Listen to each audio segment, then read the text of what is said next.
ഒരു ചിരി കാരണം ജീവിതം തന്നെ മാറിയ അരുൺ എന്ന ബാലന്റെ കഥ. ദാരിദ്ര്യം കാരണം അരുണ് 4ാം ക്ലാസ്സിൽ പഠനം നിർത്തേണ്ടി വന്നു.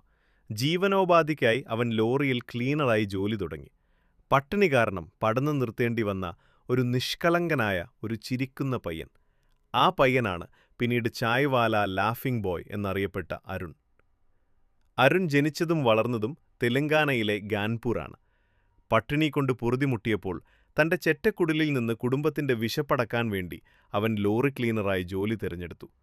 ആ ജോലിക്കിടയിൽ ഡ്രൈവർ നെഹ്റു അരുണിന്റെ വളരെ മധുരവും ഹൃദയം തൊടുന്ന ചിരിയും വീഡിയോയായി പകർത്തി. ആ ചിരിയുടെ വീഡിയോ സോഷ്യൽ മീഡിയയിൽ വൈറലായി. വീഡിയോ വൈറലായതോടുകൂടി അരുൺ ദ ടീ ബോയ് എന്നറിയപ്പെടാൻ തുടങ്ങി. ഒരു ചെറിയ ചിരി അവന്റെ മുഴുവൻ ജീവിതവും മാറ്റിമറിച്ചു. വീഡിയോ വൈറലായതോടുകൂടി എല്ലാവരുടെയും ഫണ്ണി വീഡിയോയുടെ ഭാഗമായി മാറി അരുൺ. വളരെ വലിയൊരു ഫാൻ ബേസ് തന്നെ അരുണിന് ഇന്ന് സ്വന്തമായുണ്ട്. ഇത് കണ്ട നെഹ്റുവിന് അരുണിനെ സഹായിക്കണമെന്ന തോന്നലുണ്ടായി. അവൻ അരുണിനെ പ്രോത്സാഹിപ്പിച്ചു. വീണ്ടും സ്കൂളിൽ ചേർത്തു. സാമ്പത്തിക സഹായവും നൽകി. പല നല്ല മനസ്സുകളുടെയും സഹായം കൊണ്ട് അരുൺ സ്കൂൾ പഠനം പുനരാരംഭിച്ചു.